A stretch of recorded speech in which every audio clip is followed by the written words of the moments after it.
The Holy Spirit has just put so much on my mind this last couple of weeks. I have a question for you. Do you remember the day that you said yes and I do to Jesus? Because I tell you, I remember every single moment, every nuance. I remember everything that I felt. I remember how my life changed, and that's perhaps the greatest day of grace in my life because it started and it opened the door for the rest of God's grace to flow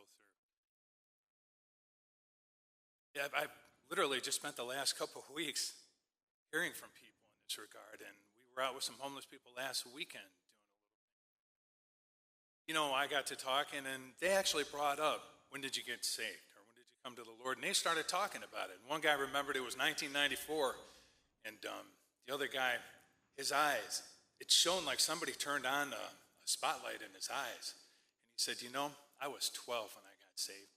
And he started going into all the details. And here's a guy who has no home, who really, I mean, if you were to look at his situation, would think, what do you have? But he has Jesus. I mean, regardless of where he has that grace of God.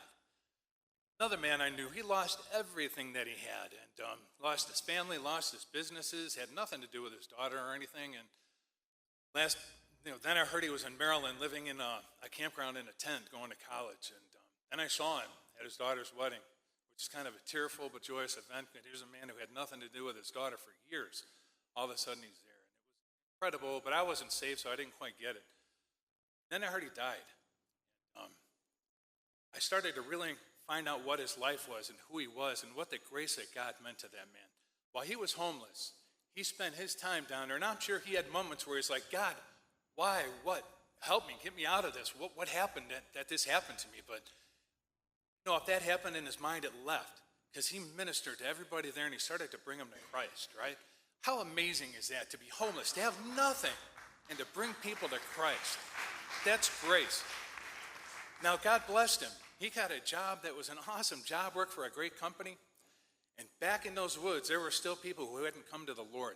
He spent time after he had given or received all the blessings of the Lord.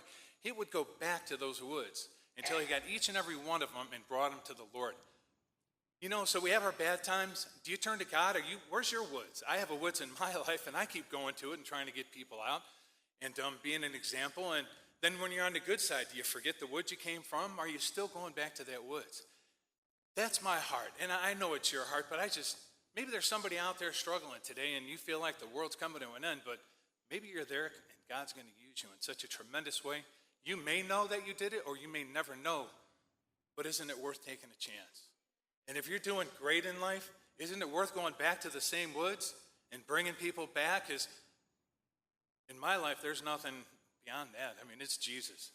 I would be nothing. I probably would have been dead or something by now because I was pretty messed up, but grace, it's a beautiful thing, and I just had to share that with you. To play a song is nothing.